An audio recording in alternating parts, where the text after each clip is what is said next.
ಟ್ರಸ್ಟ್ಗಳಿಂದಲೇ ದೇವಾಲಯದ ಹಣಕಾಸು. ನೌಕರರ ಸಂಘದ ಮಾಜಿ ಅಧ್ಯಕ್ಷನಿಂದ ಬಯಲಾದ ಟ್ರಸ್ಟ್ ಸದಸ್ಯರ ಮತ್ತೊಂದು ಮುಖವಾಡ.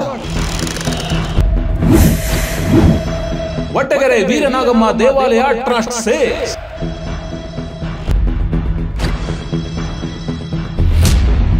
ಕೊರಟಗೆರೆ ತಾಲೂಕಿನ ಕಸ್ಬಾ ಹೋಬಳಿಯ ವಡ್ಡಗೆರೆಯ ಶ್ರೀ ವೀರನಾಗಮ್ಮ ದೇವಾಲಯದ ಟ್ರಸ್ಟ್ಗಳ ಕತೆ ಇದು.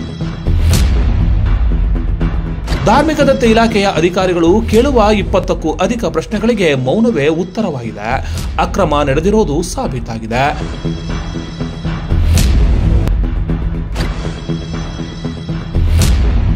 ವೀರನಾಗಮ್ಮ ದೇವಾಲಯ ಟ್ರಸ್ಟ್ ಸದಸ್ಯರಿಂದ ಬಂಗಾರ, ಬೆಳ್ಳಿ, ಅಕ್ಕಿ ಮತ್ತು ಹಣದ ವಹಿವಾಟಿನಲ್ಲಿ ಭಾರಿ ಗೋಲ್ಮಾಲ್ ನಡೆದಿದೆಯಂತೆ.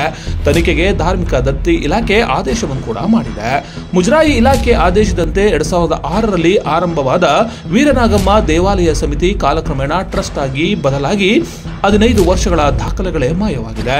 ಧಾರ್ಮಿಕ ದತ್ತಿ ಇಲಾಖೆಯ ಕೆ ಪದ್ಮಾ ನೇತೃತ್ವದಲ್ಲಿ ಕೊರಟಗೆರೆ ತಹಶೀಲ್ದಾರ್ ಮಂಜುನಾಥ್, ಪಿಎಸ್ಐ ತೀರ್ಥೇಶ್ ತಂಡ ಪರಿಶೀಲನೆಯನ್ನ ನಡೆಸಿದ ನಂತರ ಟ್ರಸ್ಟ್ಗಳ ಬಳಿ ಇದ್ದ ಚಿನ್ನಾಭರಣ, ಬೆಳ್ಳಿ, ಟ್ರಸ್ಟ್ ಮತ್ತು ದೇವಾಲಯದ ದಾಖಲೆ, ಬ್ಯಾಂಕು ಪುಸ್ತಕ ಸೇರಿದಂತೆ ವಿವಿಧ ದಾಖಲೆಗಳನ್ನು ವಶಕ್ಕೆ ಪಡೆದು ಟ್ರಸ್ಟ್ ವಿರುದ್ಧ ಪ್ರಕರಣ ದಾಖಲಿಸಿ ತನಿಖೆ ನಡೆಸಿ ಸೂಕ್ತ ಕಾನೂನು ಕ್ರಮ ಕೈಗೊಳ್ಳುವಂತೆ ತಹಶೀಲ್ದಾರ್ಗೆ ಸೂಚನೆಯನ್ನ ನೀಡಿದ್ದಾರೆ.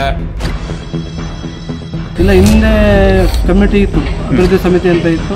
ಟ್ರಸ್ಟ್ ಮಾಡಿದ್ರೆ ಡೆವಲಪ್ಮೆಂಟ್ ಚೆನ್ನಾಗುತ್ತೆ ಅಂತ ಹೇಳಿ ಯಾರ ಹಿರಿಯರು ಅಧಿಕಾರಿಗಳು ಹೇಳಿದರು ಅಂತ ಹೇಳಿ ನಮ್ಮ ಹಿರಿಯರು ಟ್ರಸ್ಟ್ ಮಾಡಿದ್ರು ಅಂತ ಅವ್ರು ಹೇಳ್ತಿದ್ರು. ಅಷ್ಟು ಗೊತ್ತು ನಮಗೆ. ಅವ್ರ ವ್ಯವಹಾರ ಎಲ್ಲ ನಾವು ನಾಗಭೂಷಣಪ್ಪ ಶೆಟ್ಟಿ ನಾಗಭೂಷಣಪ್ಪ ಅಂತಿದ್ರು. ಅವರೇ 2007ರಿಂದನೂ 2022 ಡಿಸೆಂಬರ್ವರೆಗೂ ಅವರೇ ಅಧ್ಯಕ್ಷರಾಗಿದ್ದರು. ಅವರ ಮರಣ ಹೊಂದವರು ಅಕಾಲಿಕವಾಗಿ ಅಲ್ಲಿ ಅವರೇ ನೋಡ್ಕೊಳ್ತಿದ್ರು. ಅದ್ರ ಬಗ್ಗೆ ನಮಗೇನು ಗೊತ್ತಿಲ್ಲ. ತುಮಕೂರು ಜಿಲ್ಲೆ ಕೊರಟಗೆರೆ ತಾಲೂಕು ವಡ್ಡಗೆರೆ ಶ್ರೀ ವೀರರಾಗಮ್ಮ ದೇವಸ್ಥಾನದಲ್ಲಿ ಕಾನೂನು ಬಾಹಿರವಾಗಿ ಟ್ರಸ್ಟ್ ರಚಿಸಿಕೊಂಡು ಅವ್ಯವಹಾರ ನಡೆಸ್ತಾ ಇದ್ದಾರೆ ಅಂತ ಆಯುಕ್ತರ ಕಚೇರಿಗೆ ದೂರು ಬಂದಿತ್ತು. ಆ ದೂರನ್ನು ಆಧರಿಸಿ ಮಾನ್ಯ ಆಯುಕ್ತರು ಈ ದಿನ ಸ್ಥಳ ತನಿಖೆ ಮಾಡಿ ವರದಿ ಕೊಡಿ ಅಂತ ನಮಗೆ ಈ ದಿನ ನಿಯೋಜನೆ ಮಾಡಿದ್ದಾರೆ. ಈ ನಿಯೋಜನೆ ಸಂದರ್ಭದಲ್ಲಿ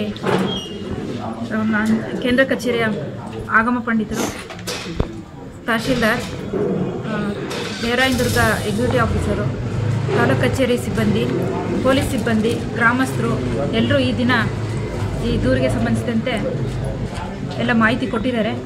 ಮಾಹಿತಿ ಕಲೆ ಹಾಕಿದ ನಂತರ ನಮಗೆ ತಿಳಿದು ಬಂದಿದ್ದು ಇಲ್ಲಿ ಅವ್ಯವಹಾರ ಆಗಿರೋ ಕಂಡು ಬಂದಿದೆ. ಕಾನೂನು ಪ್ರಕಾರ ಯಾವುದೂ ಇಲ್ಲಿ ನಡೆಸ್ಕೊಂಡು ಬಂದಿಲ್ಲ ಅನ್ನೋದು ತಿಳಿದು ಬಂತು.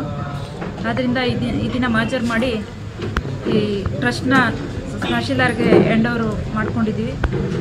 ತಹಶೀಲ್ದಾರ್ಗೆ ಹ್ಯಾಂಡ್ ಓವರ್ ಮಾಡ್ಕೊಂಡಿದ್ದಾರೆ. ಇಲ್ಲಿ ಚಿನ್ನ, ಬೆಳ್ಳಿ, ಆಭರಣಗಳನ್ನು ಸಹ ಮಾಜರ್ ಮಾಡಿಕೊಂಡು ಸೀಸ್ ಮಾಡಿದ್ವಿ. ಬ್ಯಾಂಕ್ ಅಕೌಂಟು 7 ಅಕೌಂಟ್ ಇದೆ ಅಂತ ಹೇಳಿದರು. ಆ ಅಕೌಂಟನ್ನು ಸೀಸ್ ಮಾಡಲಿಕ್ಕೆ ತಹಶೀಲ್ದಾರ್ಗೆ ನಿರ್ದೇಶನ ಕೊಟ್ಟಿದ್ವಿ. ಇನ್ನೂ ಹೆಚ್ಚಿನ ತನಿಖೆ ಅವಶ್ಯಕತೆ ಇದೆ. ಆದ್ದರಿಂದ ತಹಶೀಲ್ದಾರು ಮುಂದಿನ ತನಿಖೆ ಕ್ರಮ ಕೈಗೊಳ್ಳಿ ಅಂತ ಹೇಳಿದ್ದೀವಿ.